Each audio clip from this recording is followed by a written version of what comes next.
Salut les amis et bienvenue une fois de plus sur wanda.com. Du côté du Cameroun, nous avons des avocats qui, après rélecture des textes juridiques, affirment l'innocence de Maurice Kamto et réclament sa libération. Pour plus de détails à ce propos, c'est parti après le générique. Bon visionnage.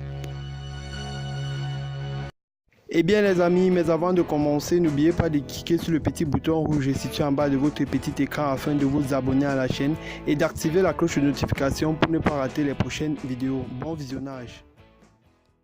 Christian Bonneau soutient qu'il est juridiquement impossible d'établir une infraction contre lui. L'avocat au barreau de Paris, Christian Bonneau, dans une tribune soutient qu'il est juridiquement impossible d'établir une infraction contre le leader du MRC, Maurice Kamto. J'ai bien relu les textes de loi pénale du Cameroun, je ne vois pas très bien ce qui peut juridiquement justifier l'arrestation et l'emprisonnement de ce leader politique et de ses soutiens, souligne l'avocat international.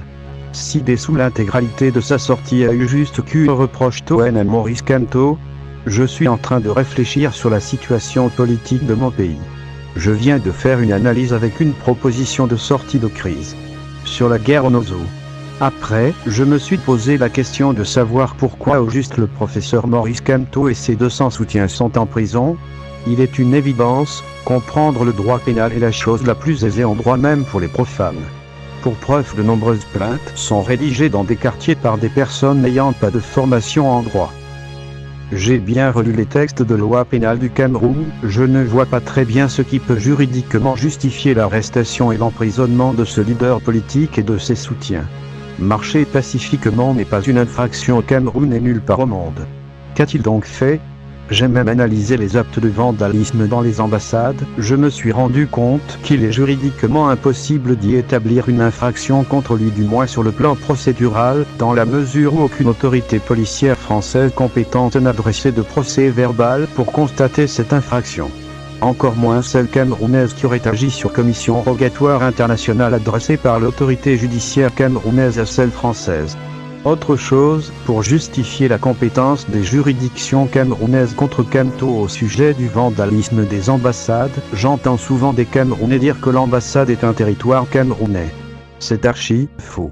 Les ambassades bénéficient de ce qu'on appelle l'affectivité d'extraterritorialité.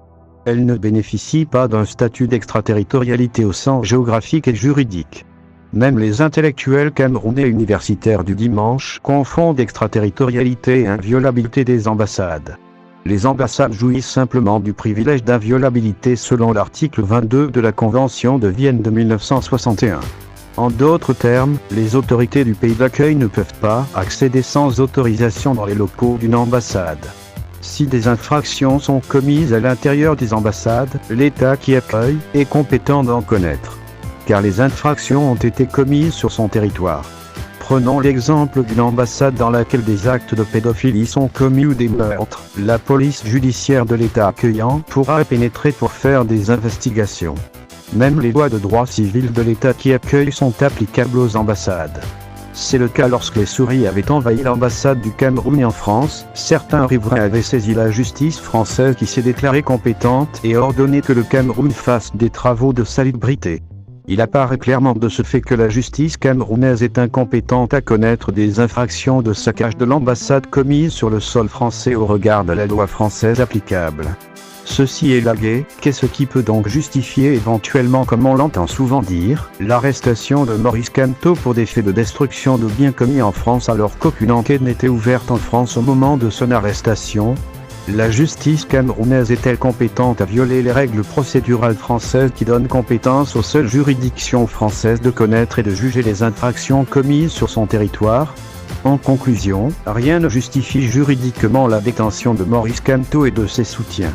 Leur arrestation est illégale et arbitraire. D'où la justification fondée de leur statut de prisonnier politique. La haine que certains compatriotes aux affaires vouent à cet homme justifie à elle seule sa détention à Condamly. Je l'assume. Ils le détestent parce qu'il a voulu prendre le pouvoir auquel ils sont attachés comme des sangsues. C'est une injustice ce que vit Maurice Kamto et ses soutiens. Tout Camerounais habité par l'esprit de justice au-delà de toute considération partisane ou ressentiment, le sait. Tous les juristes bien formés aussi le savent pertinemment quand bien même ils le détesteraient. Se taire face à cette injustice contre un homme bien qu'il ne soit pas de mon bord politique est immoral. Je m'en voudrais de me taire. Je n'accepterai pas ce traitement injuste infligé à cet homme et à ses soutiens. Il n'a rien fait de mal selon les lois en vigueur. C'est injuste. Libérez-le.